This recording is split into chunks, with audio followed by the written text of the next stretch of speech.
Well, hey there, Sharon Horne-Ellstrom here.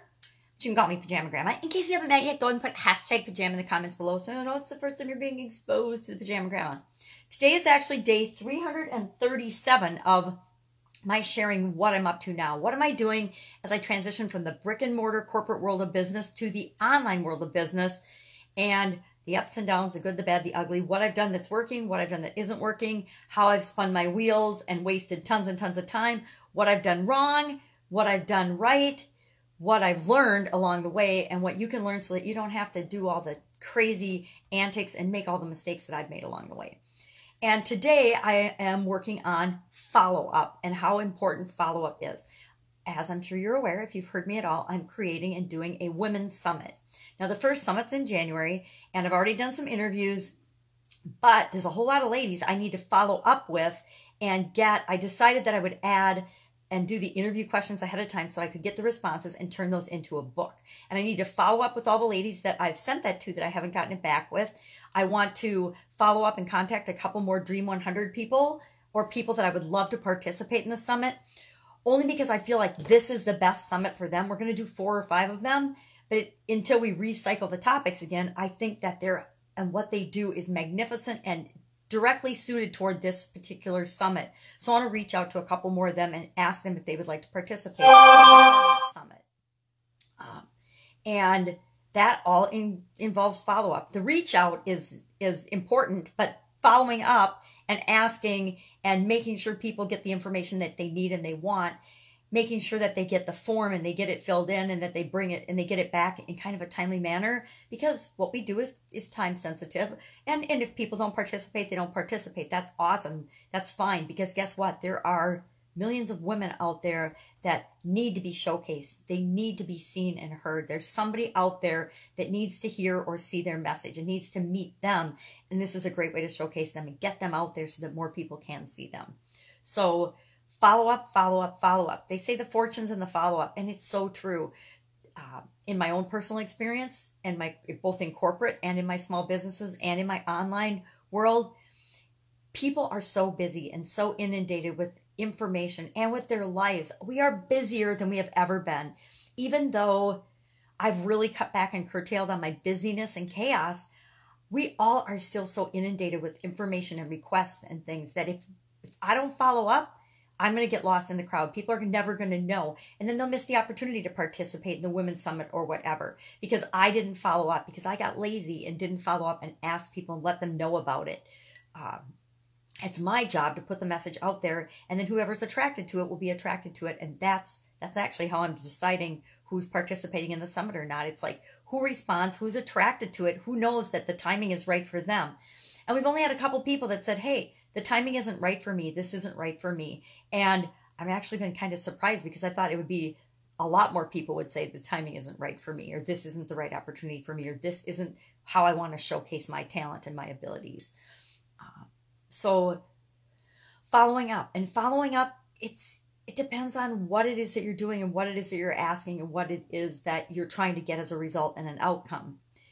What type of follow-up you'll do and how often you'll do it and how frequently you do it. Remember, life is about relationships. All of our life is about relationships and experiences.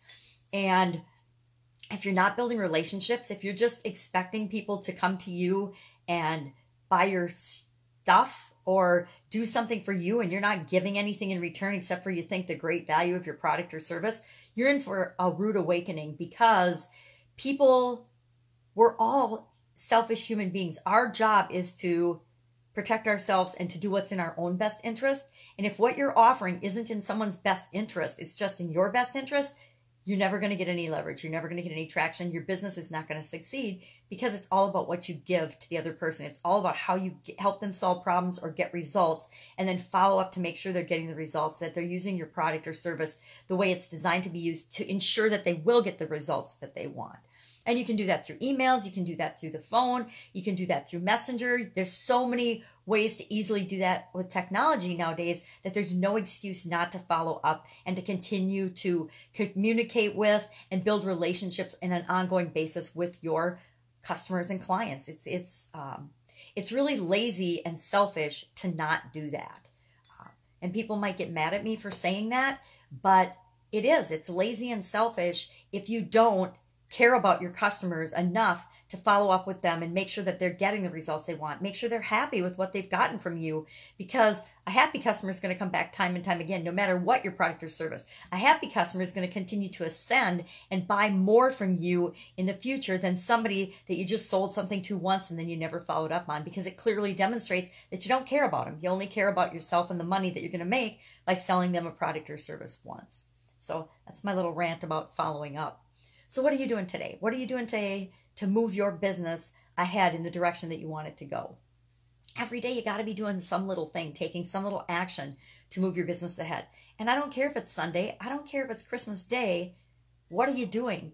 Even if it's just meditating for 15 minutes and thinking about the next step for your business, or just meditating and breathing and letting the next thing that's important for your business come to you, that is doing something for your business. So don't think I'm telling you got to do some big grandiose thing and work 10 hours a day for your business. You certainly do not have to, but you need to be thinking about and considering and moving yourself in the direction that you need to go in order to be the leader of the business that it is that you want to create.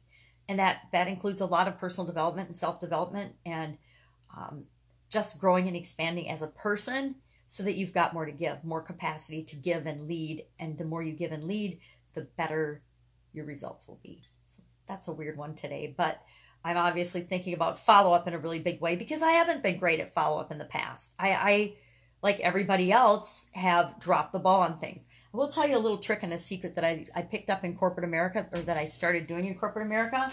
And I've got a box of them, but not where I can see and grab one. But what I would do is I always carried a small notebook with me. And in that small notebook, I would, as I was going about my job, anything that was important or that I needed to look into further, or that I said I would follow up on, I would write it in my notebook, and then I'd put a little checkbox in front of it.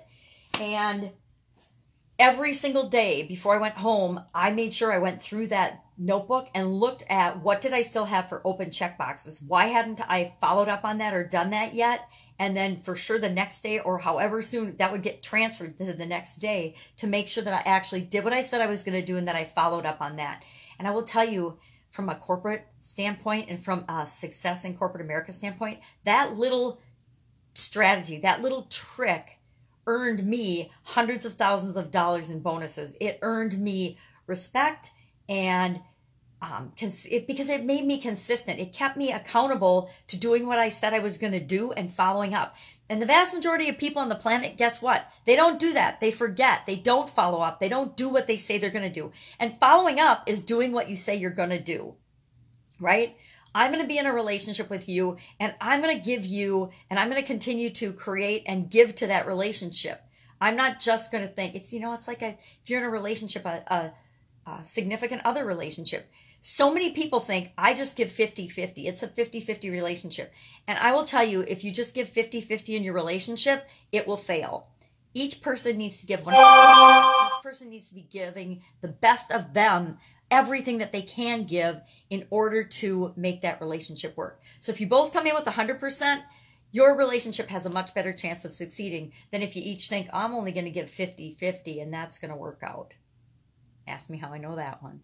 So anyway, that's my little tirade about feedback and follow-up, and my trick for how to make sure that you follow up too. I will tell you that will move your business ahead and your life ahead in ways that you can't even imagine if you just be true to what you say you're going to do.